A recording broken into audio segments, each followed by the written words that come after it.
Maybe you're aware of the concerns over employees' mental health struggles and the ways work contributes to the problem. Maybe you've heard of the term quiet quitting, where some employees aren't as invested in their job, so they do just enough to get by without taking on extra responsibilities. One way to combat these concerns might be a new concept known as Bare Minimum Mondays. A digital creator says she invented the day as a way to take care of herself. Bare Minimum Mondays is about getting just some work done as a way to transition to the work week. Blanca Cobb is joining me for this conversation today. Blanca, why do you think this mindset can work for people?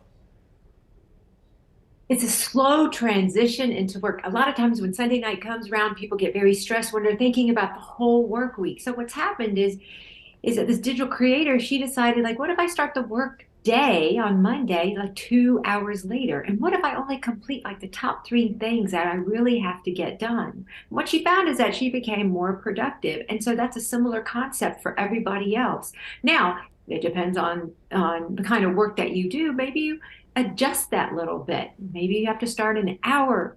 You just take an hour off in the morning and you have to get 4 things done. But the thing is you just adapt it to what you need to make that work week easier.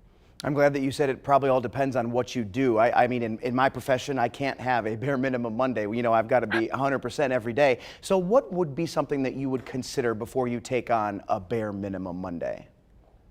Well, you have to see, do you work by yourself?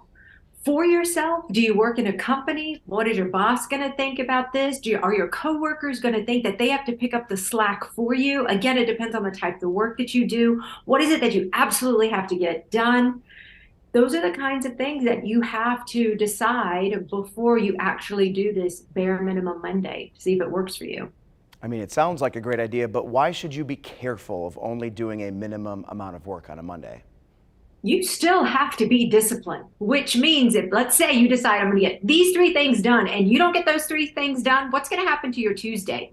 And then what's going to happen to the rest of your week? Because it's just, the work is just going to pile up. If the whole point is to decrease stress and anxiety, but yet your bare minimum one day, you don't get it completed and it goes to the next day, it defeats the purpose.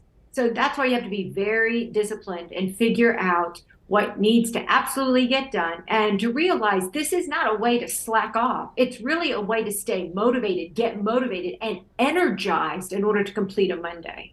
And you don't want a bare minimum Tuesday. Blanca, thank you for your time. We appreciate it. You can continue the conversation with her on her Facebook page. Just search Blanca Cobb, Body Language Expert. We'll be right back.